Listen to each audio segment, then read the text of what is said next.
Hi everyone, I'm back again. It's Sunday afternoon, so that can only mean one thing. It's time to talk about the book I've been reading this week, and this week it was The Perks of Being a Wallflower by Stephen Chbosky. This is a reread for me. I've read this a couple of times before, and it was the film that led me to the book. I'd heard a lot about the book previously, and I'd picked it up a couple of times and sort of had a little read of it. But after I saw the trailer and got more of the gist of what the story is about, I started reading it, and I just absolutely loved it. Basically, I'll talk about the film in a bit. Basically, it follows our main character, who's called Charlie, and he is written in a really interesting way.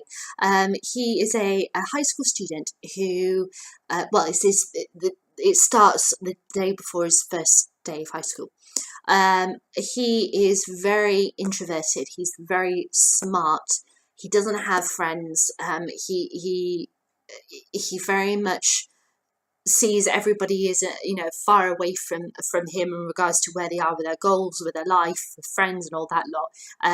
He feels like he's very much in the background, and it follows him during the first year at high school, where he meets friends, has lots of interesting experiences, some good, some bad, and it's all about him understanding the world and other people and everything.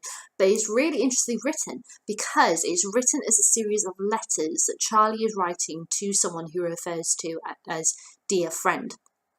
And he kind of explains in the first letter that, you don't know me, I'm writing to you because I feel I can trust you and all this lot. Please don't try to figure out who I am.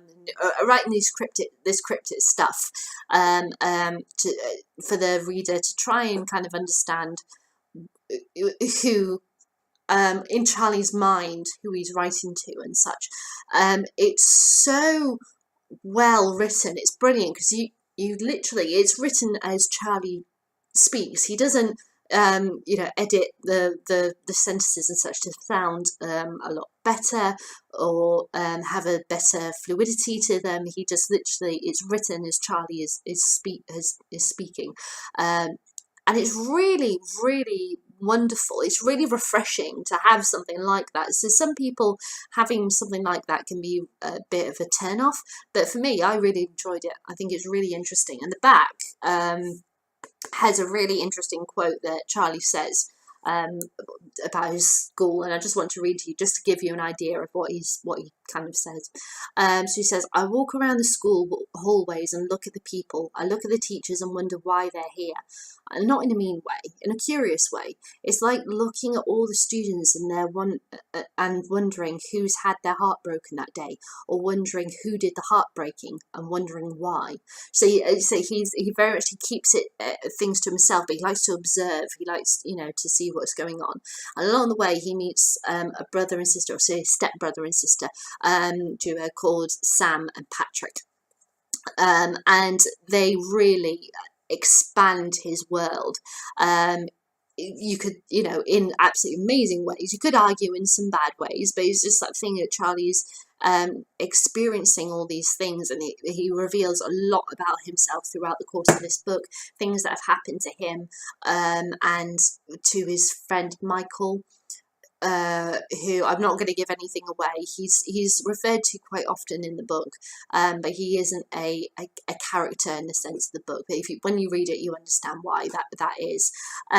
So yeah, and it follows, and it's got a really interesting feel to it, because Charlie has a great love for music, as well as Sam does. Sam really widens his music knowledge and everything, but he does have an appreciation for music, and the book has got such an amazing soundtrack. The songs that are referred to in this, and the albums are absolutely fantastic, and it really makes you fit in the world, because it's set in 1990, over September 91 to August 92, so you really feel that you're in that time with the songs that are being referred to and the albums and everything.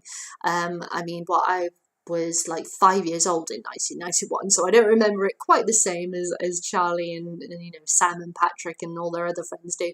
But I know as soon as coming across the title of a song, I know that song, and I just instantly heard it in my head, and I could visualize the lyrics and Charlie and Sam listening to it and dancing to them and everything. So it was such a wonderful read, and really brought back memories of my childhood when reading this book. I really connected it. He also has a great love for Rocky Horror Picture Show because of, again, Sam and Patrick introducing him to it, which is something I've never delved into. So I don't know. Maybe I'll give myself a challenge of listening or watching Rocky Horror Picture Show and see what I think about it.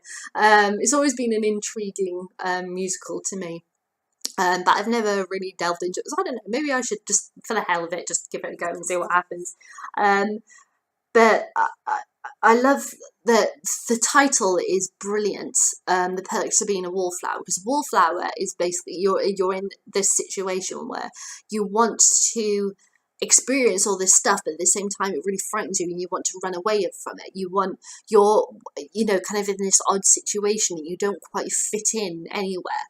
And Sam and Patrick are exactly the same, and so are all their friends, and they just open up this world for Charlie and just accept him for how he is, with this warm embrace and everything. So they are wonderful characters. So but Charlie is just beautiful. I love his flaws, I love his strength, I love his relationship with his sister, even though his sister doesn't really appreciate him. Even like really hard things like his relationship with his dad, but that there's so much love between the two of them. They really care for each other. There's so many wondrous things about this book. It has been tagged, and I think it's actually written somewhere on here. Yeah, in the tradition of The Catcher in the Rye, in a separate piece, Przewalski's poignant reflections of life, love, and friendship are often inspirational and always beautifully written. That was USA Today, and it is so true. I couldn't help, when I first started reading it, think of The Catcher in the Rye, because you have that thing of a guy who's about 16, he feels completely out of place in the world, and it's set around a day or so, having this really interesting situation happen to him, and how he sees the world. And Charlie kind of has that same thing where he doesn't see the world exactly the same as everybody else, because he's very introverted, and and how it has so much power, and it's so beautifully written. It's a stunning read, and I really recommend absolutely anybody to read this book. I think it's so. You could argue that some things that happen to the various characters in this book, it's a little too much. Everybody has something, an issue and everything. But then life is like that, where everybody has an issue. It really is realistic, but it's fictional at the same time. You really feel like they're human beings that you meet every day, or they're your neighbours or anything, or your family members, but they're fictional. It's a really poignant, beautifully constructed, well written, and I adore every element of this world, the good, the bad, the ugly. It is just perfection, and I would recommend it to anyone. Now, as to the film screenplay was also written by Steven Przewalski, and you can tell it was absolutely fantastic. Okay, they had to cut some things out, which you can understand, and they tweaked a few things, and they added in a couple of extra elements. But when I say they added in a couple of extra elements, they are minor things, like Charlie helping Sam with her SATs in order to get into college. That kind of, it wasn't a huge thing that affected the overall structure of the story. It was just an extra element that they added, and it also helped with showing how time had passed, because you saw the seasons go by with them studying and everything. So it was, it's minuscule things that they've added to the film. The overall tone of the film is perfect. The cast is brilliant. Really, really love Ezra, oh gosh, I've forgotten his surname, sorry, Ezra, who plays Patrick.